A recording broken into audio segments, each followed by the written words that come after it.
ശബരിമല സ്വർണ്ണക്കൊള്ളയിൽ ശ്രീകോവിലെ പ്രഭാമണ്ഡലം അടക്കമഴിച്ച് വീണ്ടും സാമ്പിൾ എടുക്കും. ചൈനയിലെ സ്മാർട്ട് ക്രിയേഷൻസിൽ വെച്ച് സ്വർണ്ണപ്പാളികളിലെ സ്വർണം വേർതിരിച്ചത് എങ്ങനെയെന്നും കേന്ദ്ര ലാബിലെ പരിശോധനയിൽ വ്യക്തമായിട്ടുണ്ട്. 2025 സ്വർണം പൂച്ചലിൽ കൂടുതൽ പ്രതികൾ ഉണ്ടാകുമോ എന്നതും വൈകാതെ അറിയാനാകും. ശബരിമലയിലെ പരിശോധനകൾ അവസാനിക്കുന്നില്ല. ഏറ്റവും ഒടുവിലായി ഇതാ അവിടുത്തെ പ്രഭാമണ്ഡലവും ശ്രീകോവിലിൻ്റെ പ്രധാന വാതിലിൻ്റെ മുകൾ ഭാഗത്തുള്ള സ്വർണ്ണപ്പാളികളും കൂടി അഴിച്ചെടുക്കാൻ പോവുകയാണ്. ഇതിൻ്റെ സാമ്പിളുകൾ ശേഖരിച്ച് അത് ലാബിൽ പരിശോധനയ്ക്ക് അയക്കണമെന്നാണ് SIT ഹൈക്കോടതിയിൽ ആവശ്യപ്പെട്ടത്. അതിന് ദേവസ്വം ബെഞ്ച് അനുമതി നൽകിയിരിക്കുന്നു.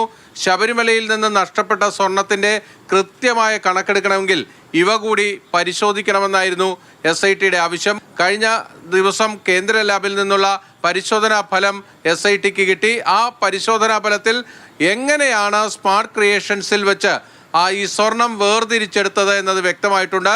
സ്ട്രിപ്പിംഗ് സോൾട്ട് ഉപയോഗിച്ചുകൊണ്ടാണ് ഇവർ സ്വർണം വേർതിരിച്ചെടുത്തിരിക്കുന്നത്. അതിൻ്റെ അംശങ്ങളും ജംഷഡ്പൂരിലെ കേന്ദ്ര ലാബിൽ നടത്തിയ പരിശോധനയിലൂടെ കിട്ടിയിട്ടുണ്ട്.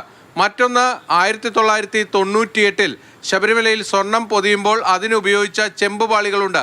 ആ ചെമ്പുപാളികളുമായി ബന്ധപ്പെട്ട അന്വേഷണം നടത്തണമെന്ന് കൂടി SIT ഹൈക്കോടതിയെ അറിയിച്ചിരിക്കുകയാണ്. ചെന്നൈയിലാണ് അതിനുള്ള അന്വേഷണം നടത്തേണ്ടത്. 2025 അതായത് ഇതിനു മുൻപുള്ള ദേവസ്വം ബോർഡ് അവിടുത്തെ സ്വർണ്ണപ്പാളികൾ വീണ്ടും അഴിച്ച് സ്മാർട്ട് ക്രിയേഷൻസിൽ എത്തിച്ച് സ്വർണം പൂശാൻ ശ്രമിച്ചിരുന്നു. അതുമായി ബന്ധപ്പെട്ട അന്വേഷണം അവസാന ഘട്ടത്തിലാണ്. ജൂൺ 18 ഇത് സംബന്ധിച്ച റിപ്പോർട്ട് ഹൈക്കോടതിക്ക് നൽകും. എന്തായാലും ശബരിമല സ്വർണ്ണക്കൊള്ള കേസിലെ കുറ്റപത്രം ഇനിയും വൈകുമെന്ന കാര്യം ഉറപ്പായിരിക്കുന്നു. കൊച്ചിയിൽ നിന്ന് ബിനിൽ, മാതൃഭൂമി ന്യൂസ്.